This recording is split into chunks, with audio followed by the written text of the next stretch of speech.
Hello friends, welcome back to my YouTube channel. My name is Justin Joseph. आज का video में हम एक नया मेडिकल टॉपिक आपको प्रोसीजर दिखाने वाला है। तो इस प्रोसीजर का नाम है स्टीम इनहेलेशन प्रोसीजर। तो स्टीम इनहेलेशन प्रोसीजर जो है, इस पे हम उन मरीजों को हम स्टीम देते हैं जो पेशेंट को खांसी है, जुकाम है, सर्दी है या थ्रोट में उनको कुछ खराश है, गले में खराश है या चेस्ट कंजेशन होता है, उन मरीजों को हम स्टीम इनहेलेशन दिया जाता है। तो चलो हम देखेंगे किस तरीके से हम पेशेंट को स्टीम इनहेलेशन देना है। तो नॉर्मली हम पेशेंट को जो कॉन्शियस पेशेंट होता है, जो होश में होता है, उन मरीजों को हम स्टीम इनहेलेशन दिया जाता है।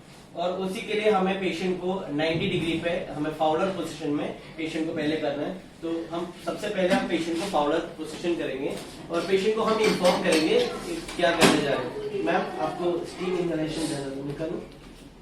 पेशेंट से हमने परमिशन ले लिया और हम पेशेंट को 90 डिग्री पे उठाएंगे, एक कंफर्टेबल पोजीशन देंगे। स्टीम इनहेलेशन देने के लिए हमने अभी पेशेंट को हमने पोजीशन दिया 90 डिग्री का, और उसके बाद हम आर्टिकल्स इकट्ठा करेंगे। तो आर्टिकल्स में हमने स्टीम इनहेलर रखा हुआ है यहाँ पे। इसको स्टीम इनहेलर और वेपोराइजर ऐसे दोनों नाम में बोला जाता है। तो ये स्टीम इनहेलर मशीन है, ये इसके अंदर रॉड है और इसमें हमने टैप वाटर को भर के रखा हुआ है। और जब भरेगा तो ध्यान रखना इसमें मिनिमम मैक्सिमम लिखा हुआ है, तो उसी के अंदर ही वो प्रॉपर होना चाहिए। अगर मिनिमम से नीचे होगा या मैक्सिमम से ऊपर अगर आपने पानी को भरेंगे तो ये शॉर्ट होने का भी चांस है, क्योंकि ये बिजली से चलता है। तो वो आपको रखना है। और ये जो दिख रहा है आपको, ये दोनों कैप है इनका, आप ये भी यूज कर सकते हैं, ये भी यूज कर सकते हैं। अगर आप ये फिट करते हो तो हम इसके अंदर फेस को बिल्कुल रख के आप भाप ले सकते हैं। और अगर आप ये वाला जो ढक्कन को यूज करते हैं उसमें, तो कभी भी आपको पेशेंट को ये लगाने के बाद बिल्कुल सामने मत लेके जाना है, क्योंकि इसमें से बहुत हाई प्रेशर में इसमें से गर्म हवा आता है, तो जलने का भी चांसेस है। तो आपको थोड़ा सा दूर से पकड़ के करना होगा, ठीक है। ये है। और इसके अलावा हमने एक ट्रे के अंदर स्मॉल टॉवल रखा हुआ है, अगर आप पसीना वगैरह है तो उनको पोंछने के लिए। और हमने ग्लव्स और मास्क SOS में रखा है, इनकेस अगर आपको नीड है, लगता है कि आपको ग्लव्स और मास्क पहन सकते हैं। और बेलगम वगैरह आएगा तो थूकने के लिए हमने एक स्प्यूटम मग, उसके अंदर हमने टिश्यू पेपर लगा के रखा हुआ है। तो और हमने एक ब्लैंकेट भी रखा हुआ है यहाँ पे। अगर आपको अच्छा इफेक्टिव तरीके से अगर आपको देना है स्टीम, तो ऊपर से हमें ब्लैंकेट को भी उठा के रख सकते हैं। ये है हमारी आर्टिकल्स। अब हम देखेंगे प्रोसीजर हमें किस तरीके से करना है। हमने सारी जो आर्टिकल्स है वो हमने रेडी करके रखना है। इसके बाद ये जो मशीन है स्टीम इनहेलेशन का, उनका जो तार है वो थोड़ा ज्यादा लंबा नहीं होता है, तो आपको एक एक्सटेंशन बोर्ड को लगाना पड़ेगा नॉर्मली। तो हमने ऑलरेडी एक्सटेंशन बोर्ड लगा के हमने इसको कनेक्ट किया है। उसके बाद हमने इसमें पानी भी भर के रखा हुआ है, टैप वाटर को।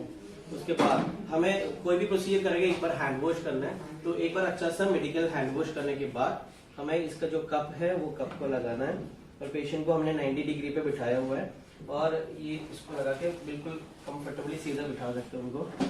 और हमें इसको ऑन करना है स्टीमर को।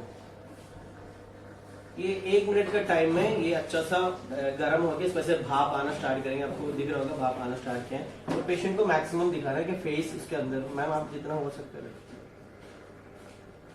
और अगर आपको अच्छा सा इफेक्टिवली अगर आपको भाप देना है, तो आप ये जो ब्लैंकेट है वो ब्लैंकेट से थोड़ा सा इस टाइप से आपको इसको कवर करके रख सकते हैं। और मैं उनसे पेशेंट से पूछा कि कंफर्टेबल है, अगर ज्यादा उनको गर्म लग रहा है तो थोड़ा सा हटा भी सकता है। ऐसे रख के आपको लेना है। आप 5 से 10 मिनट तक हमें स्टीम दे सकते हैं, जितना डॉक्टर ने प्रिस्क्राइब किया कितना टाइम देना है।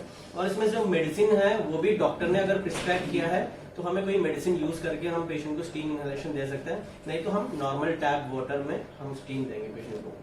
और अगर आपको ये चेंज करके दूसरा लगाना है, तो आप उसको मशीन को एक बार ऑफ करेंगे, और ये वाला जो ढक्कन है इसको आप इसमें से हटा देंगे, और ये वाला जो है इसको यूज करेंगे। अगर आप ये लगा के यूज करते हो तो बिल्कुल थोड़ा सा दूर रखना है, पास में रखना नहीं है। और पेशेंट से बोलना कि थोड़ा अच्छा सा स्टीम नाक से मुंह से लेके, मैम एक बार अच्छा सा डीप ब्रीथिंग। तो ये पेशेंट को पूरी फेस में, नेक में, चेस्ट में सब इनकी जो फायदा होंगे। अगर पेशेंट को बेलगम वगैरह आता है तो हमें इनको मशीन को ऑफ करके धुला सकते हैं मैम उसमें, ठीक है। और अगर पोंछना है तो हम टॉवल से उसको पोंछ लेंगे। इस तरीके से करना है। अगर पेशेंट को कोई बेलगम है, बाहर नहीं निकल रहा बेलगम, तो जैसे हमने लास्ट नेबुलाइजेशन का प्रोसीजर में भी दिखाया था, आप चेस्ट को क्या कर सकते हैं, थम्पिंग करके इस तरीके से पंपिंग करके जो सेक्रेशन है उसको लूज करके उसको निकाल के क्लियर कर सकते हैं पेशेंट को। तो ये है जो प्रोसीजर हम पेशेंट को स्टीम इनहेलेशन देने का। स्टीम इनहेलेशन एक बार देने के बाद सारी जो आर्टिकल्स है हमें उसको वापस अपने अपने जगह पे रखना है। उसके बाद तो हमने सारे जो आर्टिकल्स है हम उसको वापस रखने के बाद हमें हैंड वॉश करना है। हैंड वॉश के बाद हमें जो प्रोसीजर किया है उसको हमें डॉक्यूमेंट करना है। तो इस बार डॉक्यूमेंटेशन में हम क्या लिखेंगे, पहले हम टाइम लिखेंगे, एक्टिविटी में हम लिखेंगे पेशेंट को स्टीम इनहेलेशन दिया, और रिमार्क्स का जो कॉलम है उस पर आप ये लिख सकते हैं कि पेशेंट को कुछ खांसी वगैरह आया, बेलगम आया, अगर बेलगम आया, सेक्रेशन आया तो उनकी कलर क्या था, वो स्टिकी टाइप था या लूज था, और उसमें कोई इन्फेक्शन का कलर चेंज वगैरह है, तो ये आप रिमार्क्स में लिख सकते हैं।